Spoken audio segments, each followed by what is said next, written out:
All right, this is part two of the arithmetic sequence video. These are a couple harder problems that you might see on a typical IB test. Let's look at the first ones. I'm going to do two problems. It says the following are three consecutive terms in an arithmetic sequence: 2k plus 4, 5k minus 8, and 3k plus 20. Find the value of k. All right, now these kids get real confused on these once they start throwing letters into the mix. So what we're going to do here, let me just show you real quick. Like if you're to look, if you just had a sequence, like 2, 5, 8, whatever, you'll notice that, the way you tell it's arithmetic is the difference between the terms. Like 5 minus 2 equals 3, and 8 minus 5 equals 3. And that will go on for every consecutive term, two terms. The difference will be 3 or 5 or negative 6, whatever it's going to be.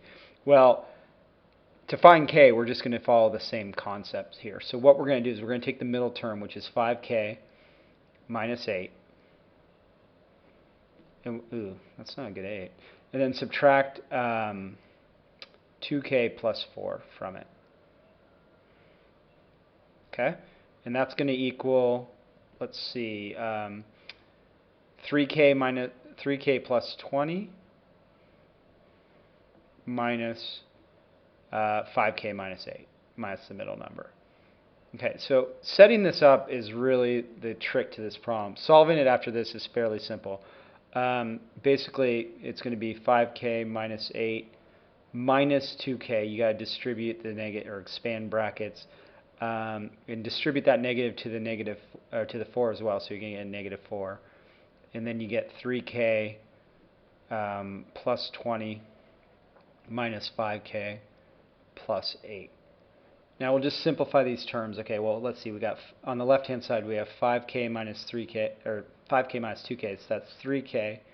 Negative 8 minus 4 is negative 12. And then here we've got negative 2k on the right hand side, and then what, 20 plus 8 is 28. Okay.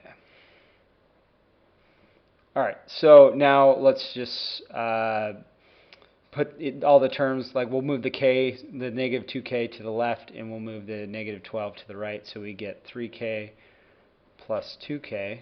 You have to use inverse operations, equals 28 plus 12. You're going to get 5k equals 40, so k is going to equal 8. Alright, now that's the trickiest part of this problem. Once you do that, once you've figured out what k is, you're good to go. Now the thing is, even if you don't get k right here, you want to show your work. You may get a couple of method marks if you get through some of this.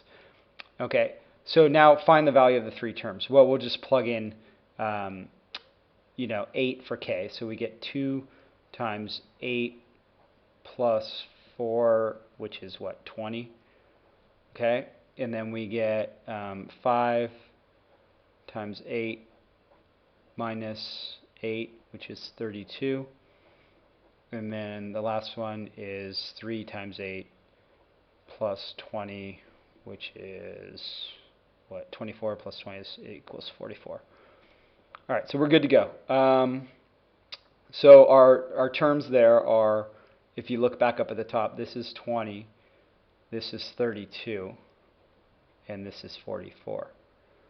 Now, part C here on the right says, find the common difference. Well, that should be pretty easy. We just have to subtract one of those. You'll see that the difference there is 12. 32 minus 20 is 12. 44 minus 32 is 12, so the difference is 12. Now, if the terms represent the first three terms of the sequence, find the 20th term. So to find the 20th term, okay, we'll use, our formula. The nth term equals the first term plus n minus 1 times d. Okay, well, we have all this information. So the 20th term equals the first term. Well, the first term is 20 plus we're finding the 20th term, so n is 20. So 20 minus 1 is 19, and then times d, is going to be, what, 12? Okay, so once we've got that going, we would just do, 20 plus 19 times 12. So 19 times 12 plus 20, and you do that, just bust that out on a calculator, and you will get 248. So that's a fairly typical problem. Difficulty level is all right, but once you see one of those once, and you set up, you just know to do the differences between the terms, it's not too bad. All right. All right, now moving on to the second problem we've got here.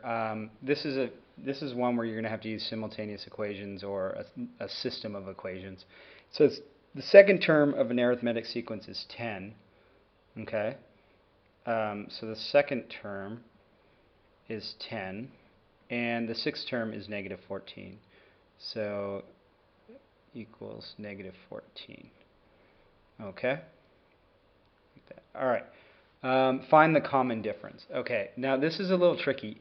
They're giving us the second term here, so we can actually use our formula. Let me just write it up at the top here. The nth term equals the first term plus n minus 1 times d. Now, we don't know what d is. We're going to have to find that. We don't even know what the first term is, actually. But we are going to be able to fill in the value for the nth term. They tell us what that is, and n. So in this case, the second term, we would just do this. The second term is 10, so you could do 10 equals the first term plus n minus 1. Well, it's the second term, so it's going to be 2 minus 1 times d. Okay.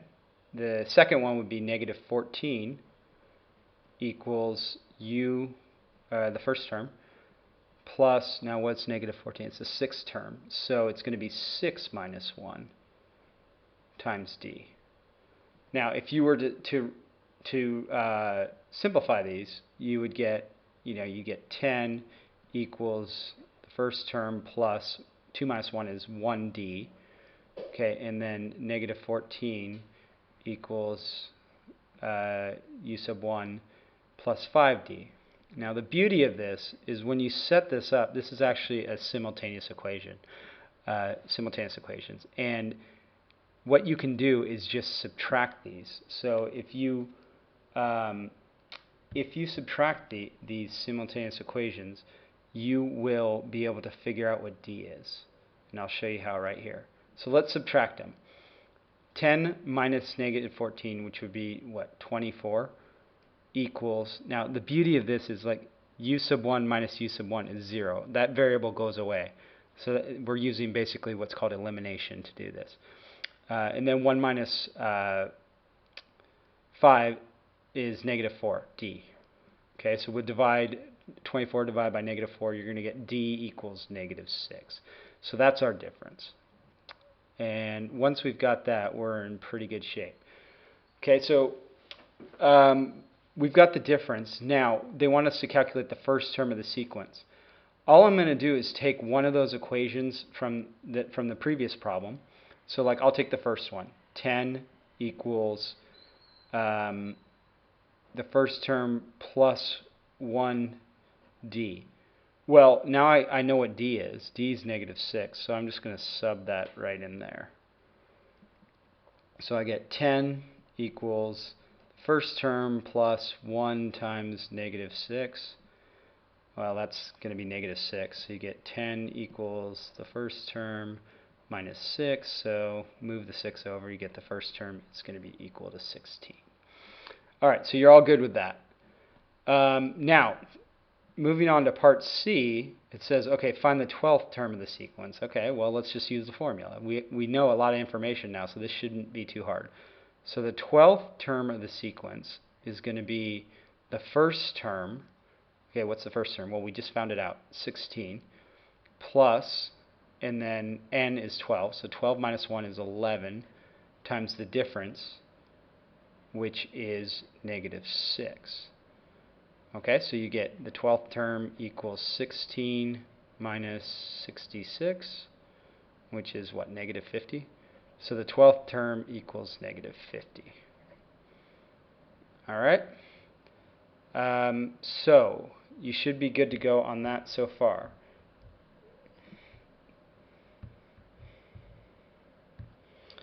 Okay, now moving on to part D, I just briefly wrote down the formula that you're going to use for this. This is in your formula booklet.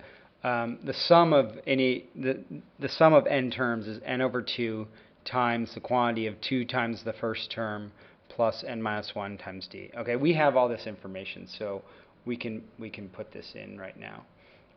So let's look at this. So we want the sum of the first 26 terms. So it's going to be sum of 26 equals n, which is 26.